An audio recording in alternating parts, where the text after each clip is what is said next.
So, Ron, thank you so much for being here because I know that you're incredibly busy, not actually in space traveling around the world, but actually talking to people about different things. Why did you think it was important to make time in your diary to speak to this audience, who are the financial leaders that are changing the way we do business and how we communicate with each other and the things that we invest in?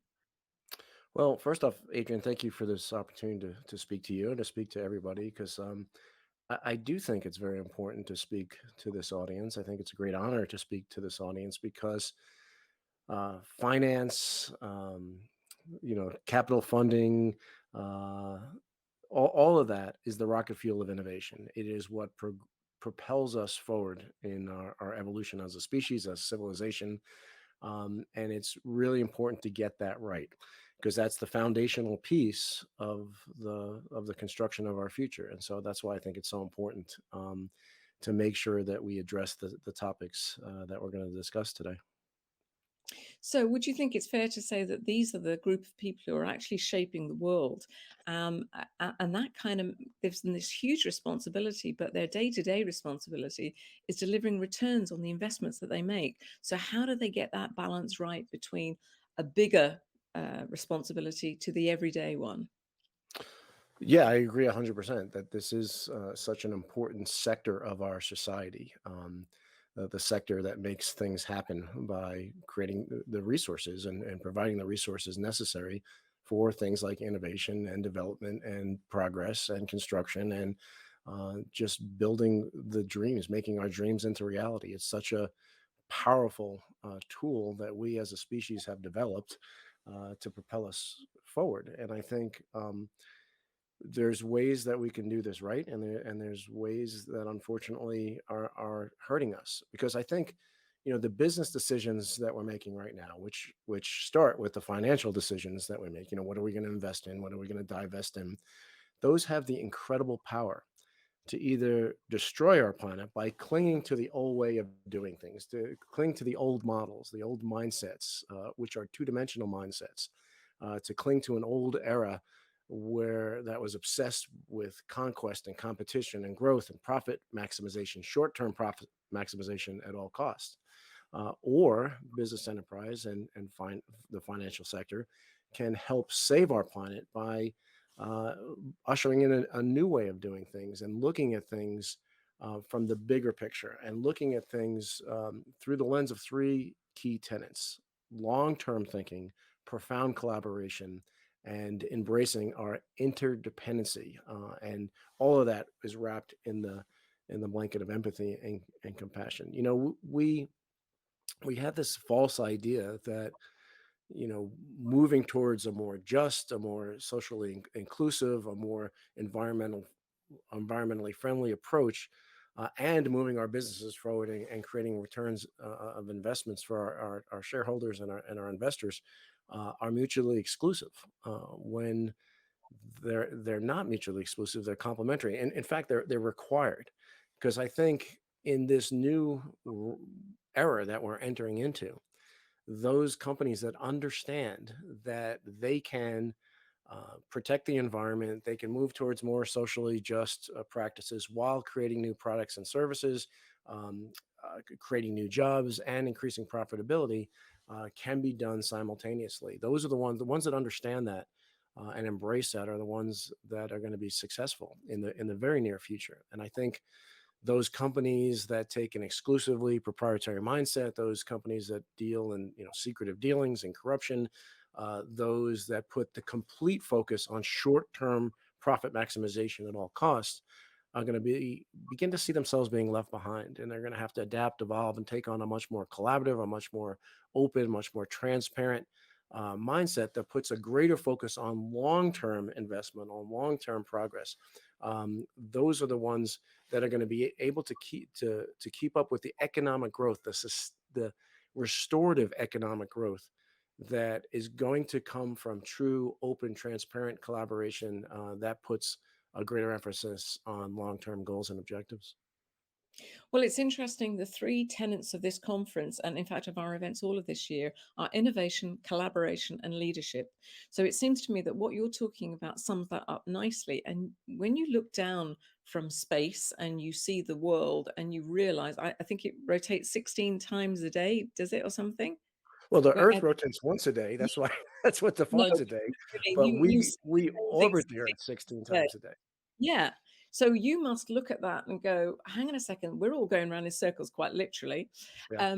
What do we need to do to move it forward? So not the earth, I needless to say, but what do we need to do to move the way we think forward from where we are now to where we need to be if we're going to have a sustainable future where we can carry on talking about making profits and we can carry on talking about all sorts of things, but we need a planet to do it on, and we need collaboration, we need innovation, and we need leadership. I think the first thing we need to do is to come up with a new guidepost for our actions. Back on Christmas Eve, 1968, we realized that the territory was not as we thought it was. That the reality was not as we thought it was. We all understand that we live on a planet. The planet is orbiting the sun, and it's part of a solar system, and it's part of a galaxy, and we all realize that, but we don't live it. We live our lives mostly in a two-dimensional us versus them mindset, a very, very destructive competitive mindset. When I say destructive competitive, or what I'm referring to is not competition that leads to better goods and services, but destructive competition that leads to a reduction in services. And um, we basically function as a society from this plane. But what happened on Christmas Eve, 1968, is we as a species, traveled to the moon for the first time, and took that famous photograph of Earthrise. And we saw the truth that we are one people traveling together on one planet towards one shared future. But the guidepost that we use in our society that defines our civilization is the two-dimensional colored map that hangs in classrooms around the world. It's a two-dimensional landscape where nations fight and compete over resources and ideology. And it's not only a landscape where nations compete, but corporations, NGOs, political parties, special interest groups. But it doesn't reflect the real world. And it may have been appropriate. It may have been appropriate back when we didn't realize how interdependent we all are. It may have been appropriate before we realized that humans could destroy the very life support systems of our planet. It may have been appropriate when nation states operate in relative isolation. Now, I'm not saying we should do away with nation states, but what I'm saying is that two-dimensional map is no longer the appropriate guidepost for action. We realize that the territory has changed, and we need a new guidepost that reflects the reality of the world that we live in, and that more accurate depiction is the image of Earthrise, which shows the true unity that we as a species are called to. And we need to stop thinking two dimensionally. We need to stop thinking in an us versus them zero sum game mindset. There's so many cliches that reflect this. A rising tide lifts all boats. Don't go for a bigger piece of the pie, grow the pie. All of these things are cliches, yes, but that doesn't mean they're not true. There is a truth behind all that. And I think as financial advisors, as financial stewards, as financial leaders of our society, I think there's incredible opportunity to embrace that mindset. And it's not only altruistic, although it is altruistic, but it's not solely altruistic because it will benefit all, including those that are engaging in that type of altruistic activity. So, what does that mean beyond the rhetoric of saying that we are better together, that we should be more collaborative and less competitive in an unhealthy sense? In terms of actions, everybody leaves the room today and also that was really interesting and marvelous. Right, let's go back to doing things that we've always done. How do we change a mindset so that people see things, see the problem, first of all, see it differently, and look for solutions that encapsulate that level of collaboration and leadership?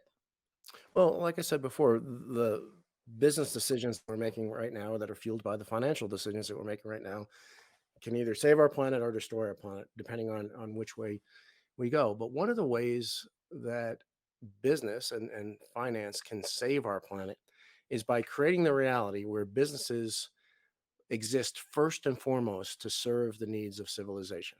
Um, we can create the reality where businesses are not seen as independent entities operating in a solely self-serving vacuum, but as interdependent nodes in a fabric of prosperity where everyone has the opportunity to live a good life in harmony with our planet's biosphere and each other.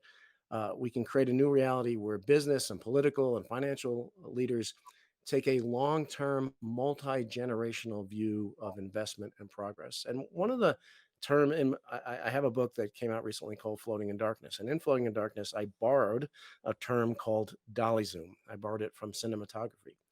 And in cinematography, a dolly zoom is when the camera is rolled back or dollied back at the same time and the same rate as the lens is zoomed in. And this was used in Jaws and Vertigo and many other films to give height and depth to a scene, to challenge the viewer's perception of reality. But if we dolly zoom a situation or a problem or a financial decision, what we're doing is we're zooming out to the widest geographical area possible, ideally to the whole planet.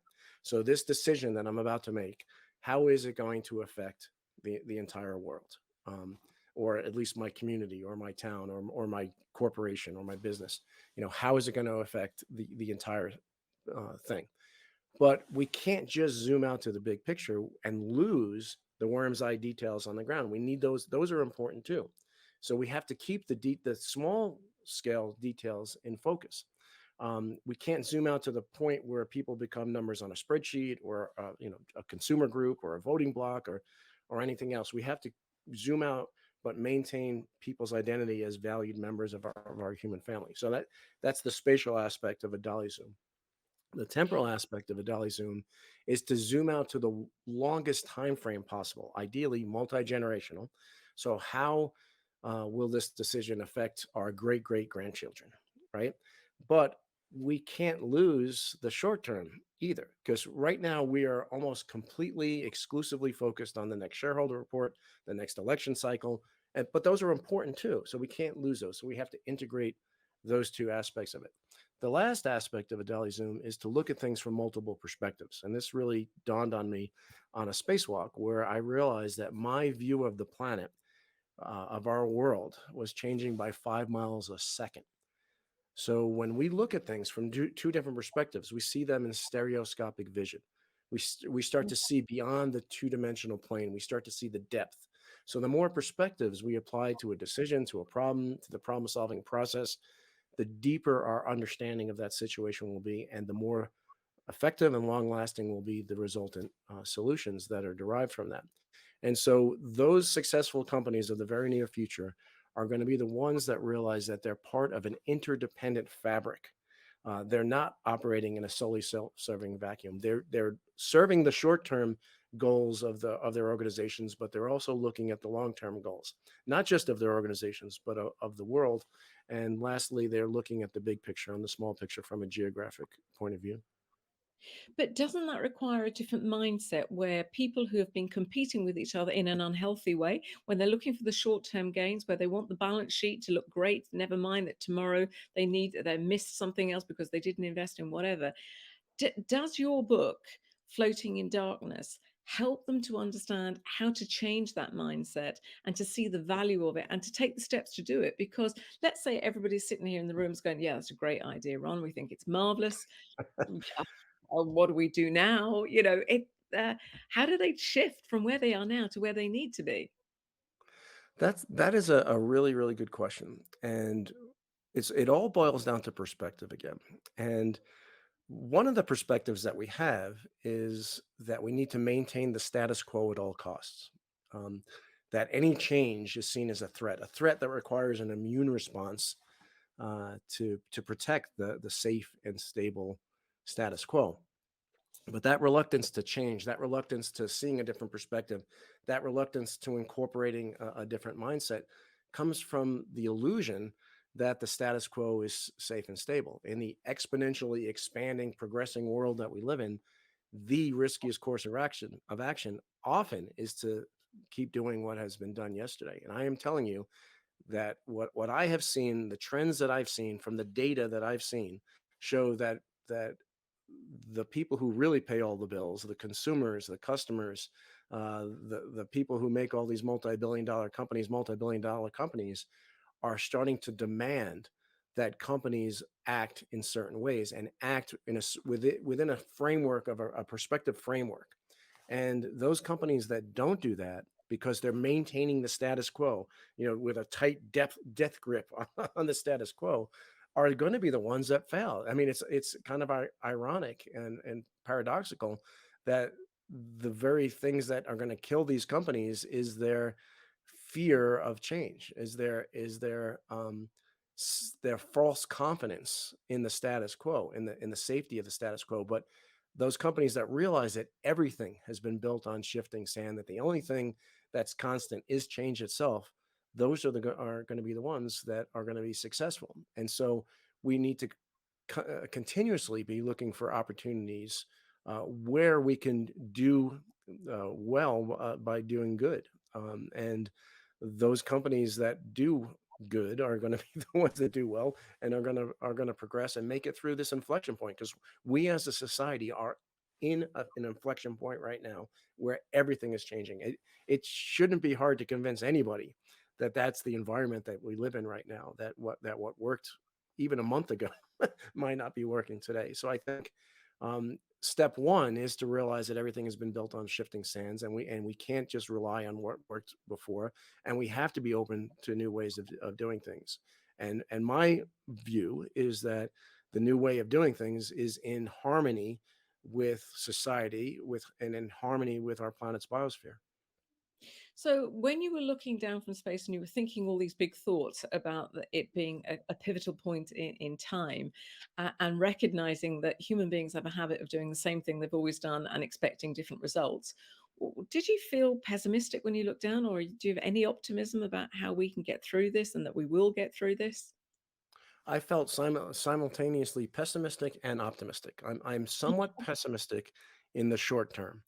I'm very optimistic in the long term. I think this is all going to end well, but we're unfortunately going through some pretty significant growing pains as we get to this next level. One of the things that filled me with optimism occurred on a spacewalk that I was on, and on this particular spacewalk, my feet were clamped to the end of the space station's robotic arm, and with me attached to the arm, it was flown through a maneuver that we called the windshield wiper, which took me across a big arc across the top of the space station and back.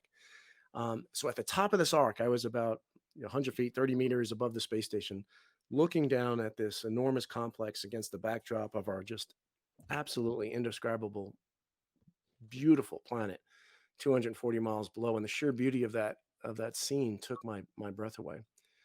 But more compelling than the beauty of the scene was the incredible human accomplishment that the International Space Station represents.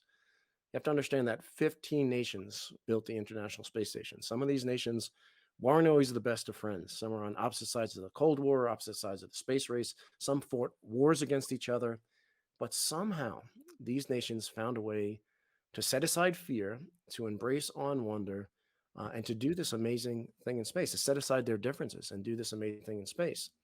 And as I hovered there above the space station, I wondered what the world would look like if we could figure out how to have that same level of cooperation, that same level of collaboration, and bring it down to the Earth's surface. How many fewer problems and challenges would we face if we could learn from that? And one of the key things that I mentioned already is what enables that type of collaboration, what enables that type of cooperation is to set aside fear and to embrace awe and wonder. Because I believe there's two primary drivers of motivation, which are both very, very powerful. There's fear, and there's on one hand, and there's on wonder on the other hand. Now, fear is a very, very powerful motivator of action. It's been built into us from evolution. You should be afraid of a lion that's chasing after you, right? Because you're going to take action. Hopefully, that will save your life. But only on wonder motivates long-term action. Only on wonder inspires people to make self-sacrifice for a greater cause. Only on wonder encourages cooperation and collaboration, and looking for mutual ways to benefit. And so a lot of our systems and even some of our financial systems are built on a foundation of fear. and they work very well for the next shareholder report, but they don't work very well when we start thinking multi-generational. And both of those frameworks, as I said before, are very important. You can't focus exclusively on the short term at the expense of the long term, or vice versa. But when we build our systems, when we make our business decisions based on a foundation of awe and wonder, all the pieces start to tumble into together, and that's when we can have a dolly zoomed solution, and take a dolly zoomed course of action, and which will lead us to not only maximizing what we can do in the short term, but also in the long term, and not only maximizing what we can do with our individual divisions or projects or funds, but our entire companies, and by extension the entire world. See, the one word that you said in there, which will have the audience shivering in their very designery suits, will be sacrifice. Because you Yeah, think about returns and you think about sacrifice, and that's always the argument against ESG. right. That yeah, okay, I'd love to do the right thing. I'd like to be Father Christmas. I'd love to feed the poor and do this, that. But I've still got my returns to make. So are you asking people to be bigger than themselves and to change their natural instinct, this fight or flight thing, to say, no, it's going to help me if I help other people, if I do a constructive thing rather than do impact investing, rather than just looking at the quick returns. Well, here's the thing. If your sole focus is on short-term returns, don't listen to another word I say, because none of it's going to make any sense to you. If you are willing to I'll use the word again, sacrifice. If you're willing to sacrifice small short-term gains for large long-term gains, that's what we're talking about. We're trying to integrate long-term thinking into short-term thinking. We're trying to integrate big picture thinking into self-centered, just me thinking. We're trying to integrate different perspectives into the equation. I'm trying to provide a somewhat different perspective right now. And one of the, we hear the slogan, diversity is strength, right? And one of the reasons why diversity is strength is because we have diversity of perspectives. When we see things from different perspectives, the deeper our understanding of that situation it will be. If we just have blinders on and all we're thinking about is the next shareholder report, yeah, you might be really successful for a period of time, but eventually, again, that is from the mindset that nothing is really changing. That what worked in the past is going to continue to work in the future. If you want to protect yourself from the disruption and the uncertainty that is swirling all around us, and I shouldn't have to convince anybody of the chaos that's surrounding us. If you want to protect yourself from that chaos, then you need to start integrating all these things that I just talked about. You need to start looking for ways to do good, to do well by doing good. You need to look for long term and short term. You need to look for big picture and small picture. You need to seek out and incorporate and integrate other perspectives into your decision making process.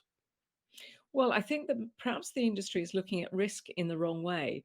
It's talking about risk in a very short term way rather than looking at the longer term thing about the assets that it's owned. So whether you've got coal mines somewhere or whatever it is you're doing that's burning up the atmosphere, yeah, but it's giving the returns. Yes, but unfortunately, you're not going to be alive to enjoy them. That's the only tiny, tiny little flaw with that. That if we don't take care of this planet, we're all going to be in serious trouble. We're all going to, here in the UK, we have had the most phenomenal heat, 40 degrees, which for us is remarkable. We've read about it. We know it exists. We just don't normally have it here in the UK. So there's no lack of evidence to say that this is true, that we have got climate change problems. And yet there are still deniers. There are still people who look back in history and say it's cyclical. Sometimes we have great big snows. Sometimes we have big oceans. I mean, I heard somebody just yesterday talk about the fact that the oceans have not lost any of their momentum since the beginning of records ever being kept. And just go, okay. I mean, and it was a scientist who said it. So I don't know what you can do about that when we've got so many divergent views coming out that apparently offer evidence for why everything's fine. Carry on. Let's do more of it. Yeah, I mean, I'll go back to the question you said before about am I pessimistic or optimistic? So I'm optimistic. Again, I'm optimistic I'm pessimistic because of the things you just said. How we have people who are driven by their very narrow, short-sighted goals that affects the data that they incorporate. They basically they have a filter on where all they bring into their equation are the things that agree with their already existing opinion, whether that's on global warming or anything else, right? And there are unfortunately scientists, or so so I'll put scientists in quotation marks, that do that as well. But I'm optimistic in the long term because we as a species are here because of our collaborative nature. I always hear about how it's in our nature to fight and to compete and to make war on each other and all this kind of stuff. When the reality of the situation is that we would not be here as a species if the dominant force in our evolution wasn't cooperation and collaboration and the willingness to make sacrifices for others. And so we often underestimate our own ability as a species to solve problems, and our own ability to work together to solve problems. And again, a lot of those folks who are overly focused on that short term goal are are operating in a fear-based mentality. And so when that should be one of your litmus tests, to any financial decision that you're making is this decision fear-based? Because it is, is it because there's a tiger running after me, or is it because this is the way I've been trained to do it, and this is my mindset, and this is ingrained in how I make my decisions? Because need to understand that if you're making fear-based decisions, it comes with a lot of baggage. It comes with a lot of pitfalls that you can avoid by embracing an on-wonder-based decision-making process. So the answer to that question about risk is that yes, we probably are looking at the wrong things, and maybe we're assessing what risk means in terms of duration, timescales, short term versus long term, and all that kind of thing. So we need to really change our thinking in what risk looks like, feels like, and how we move it forward. Yeah, and I mean, speaking of risk, there was an event that happened, actually two events that happened to me uh, long time ago. Starting, it was in 1988 actually, and it shaped every decision that I've made on risk since then. To make a very long story short, basically, I was an F-16 fighter pilot, and I had a life-threatening emergency where I had to eject from my aircraft, and I ended up ejecting. Um, a, 4 seconds before the jet impacted the ground and less than a second before I would have been outside the ejection envelope. So if I waited even one more second before pulling the ejection handle, I would not have survived. And you would think an event like that would change my outlook on life and flying and risk and all that, but for whatever reason, it didn't. But what happened the next day was the life changing wake up call that I probably just hit the snooze button on. The next day, I was taking off again, and kind of in the spirit of getting back on the horse, I was taking off again. Had another life-threatening emergency, and end up being able to land this one. I didn't eject, but it was actually a number of emergencies compounding on each other, and it was very very lucky that I survived. Um, and up until that point, I had thousands of takeoffs and landings, and nothing had ever happened until that point. Um, but when I had two back to back in as many days, that opened my eyes. I started to see risk as a price to pay for a benefit. I started to see an emerging risk benefit trade off scheme going in. So unlike the naive fighter pilot of my youth, I didn't just blindly charge into a situation without first asking myself, is going into that situation worth it? Is the potential benefit worth the risk? And if I am going to go into that situation, um, is there a way out if everything goes south? Is there an exit plan if things go bad? And there were times during my career where I had to go into situations knowing there was no way out if everything went south, because the risk of not taking action was very high. There were times in fighting in combat where not taking risks of that magnitude would put troops on the ground and at risk. Um, Certainly during space flights, there were times where all we had to go on was the belief that what we were doing made a tremendous benefit, was making a tremendous benefit for the world. And so, um, what NASA does really, really well is to look at any given situation and then spend a whole bunch of resources and time and effort to figure out every possible thing that can go wrong, and then have plans on the shelf that they could pull off in a very short amount of time to be able to overcome those things if they happen. What NASA doesn't do very well is knowing when and when not to apply this rigorous risk mitigation strategy. There's a tendency at NASA to apply it across the board, and this can lead to loss of flexibility, loss of nimbleness, lost opportunities when we can't react fast enough. So what I learned during my time at NASA, during my time in the military, and through all the emergencies, which I've had a lot of really dangerous periods of my life. I fought in combat in the first Gulf War. I was an instructor at the Air Force's version of Top Gun school, where over my 3 years there, I went to 5 memorial services for friends and squadron mates that perished in our training, to 2 space missions and 4 spacewalks, and in all those situations I applied this risk mitigation strategy, which was to first of all assess whether it's worth going into that position, that situation. Second, where's the way out if everything goes south? But we also have to have a streamlined path to action for those lower risk opportunities, right? We have to have mechanisms in place to capture those fleeting opportunities that are of lower risk, right? And so incorporating all that into a very robust risk mitigation strategy enables us to set aside fear, embrace on wonder, to dolly zoom out to the bigger picture, to do all these things that I'm talking about has to come from a very solid risk mitigation foundation that enables all those other things to happen. I'm blown away. First of all, I don't really want to sit on a plane anywhere near you because you seem quite unlucky. So I'll be honest, I'm like, No, "Ooh, nothing's happened since either. So can you just check for me when you're flying back out of the country because I don't want to be anywhere near you, just to be absolutely fair."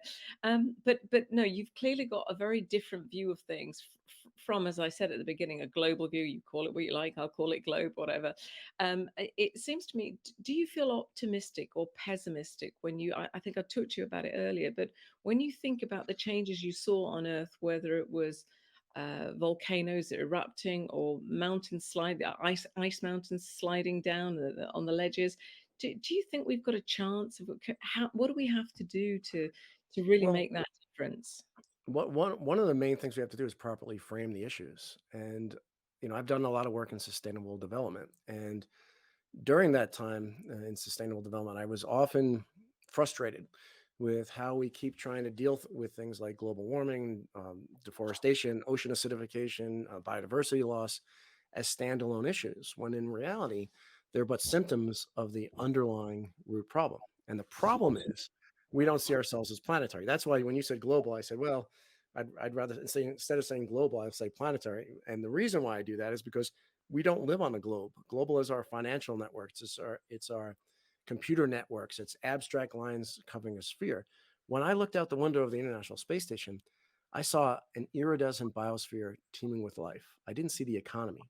The economy is a subsystem of society, which in turn is embedded in our biosphere. That means that our biosphere, our environment, our planet is uh, the global economy is the wholly owned subsidiary of the biosphere, not the other way around. But since our business, our political, our financial decisions um, treat everything, including the very life support systems of our planet, as the wholly owned subsidiary of the global economy, it's obvious from the vantage point of space that we're living a lie. And so we need to move from thinking economy, society, planet to planet, society, economy. And we need to reorganize and reprioritize these structures, not out of any ideology or eco philosophy, but rather because this is the reality of the world that we live in. And we need to stop treating everything, including the very life support systems, as resources to be exploited. And I think those companies that understand that are going to be the ones that are going to be successful as we get to the other side of this inflection point. I will stress it again. We are at an inflection point right now in society.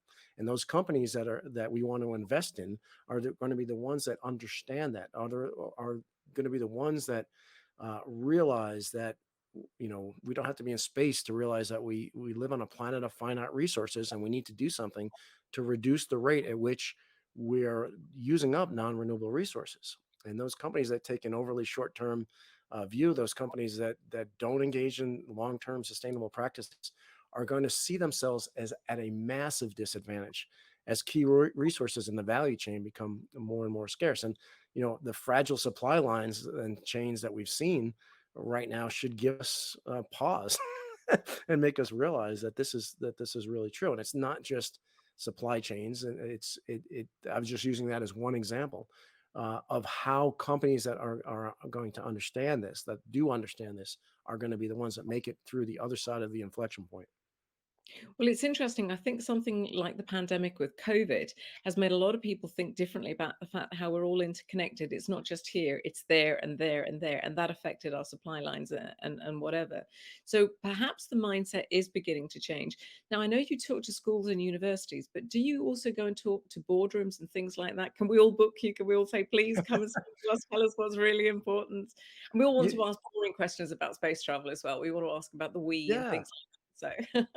Well, I mean, I left NASA in 2013, and that was my dream job. And I left my dream job for the singular reason to be able to share this perspective we have of the planet, and to do it full time and unencumbered. And so, everything I've done since leaving NASA has been done with the motivation to transport people, either figuratively or in some cases literally, to a higher vantage point where all the pieces of the puzzle come in view. Because I think that view is so transformative. So every medium possible that I can think of. So as you said, I do public speaking around the world, not just to schools and universities, but to corporations. Actually, most of my clients are corporations, and that is, falls under the category of keynotes, but it also falls into the category of workshops and coaching and everything else to help people, because in this short amount of time we can't really dive into the depths of a dolly zoom or the orbital perspective or any of the tenets of floating in darkness or anything else. But I did artwork, I have a podcast, I make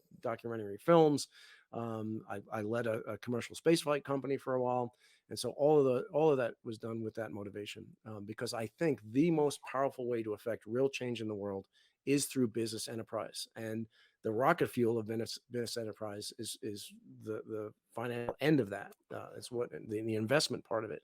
And so I've spoken to many different financial institutions, many different financial conferences, because I realize the bang for the buck, if you will, is so high in that realm. All of you that are listening to this have an incredible responsibility, but also an incredible opportunity to make a real difference in the world, to leave this place better than you found it. And that's why I'm here, speaking with everyone, is because there it is such a high potential to make a difference. Ron, it's an absolute joy to have you be here with us today. I'm going to put all the links to the because I think you do an audiobook as well. We can read the book, or if we don't read, we can listen to the book.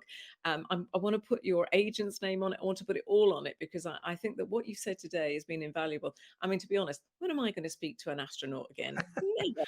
To be fair, I speak to all sorts of people, but I can never say, "Oh yeah, those astronauts, they get a bit boring." I've spoken to them all the time. So it's been an absolute pleasure, and I'm so grateful. Thank you so much for your time. Thank you, Adrian. I really appreciate it.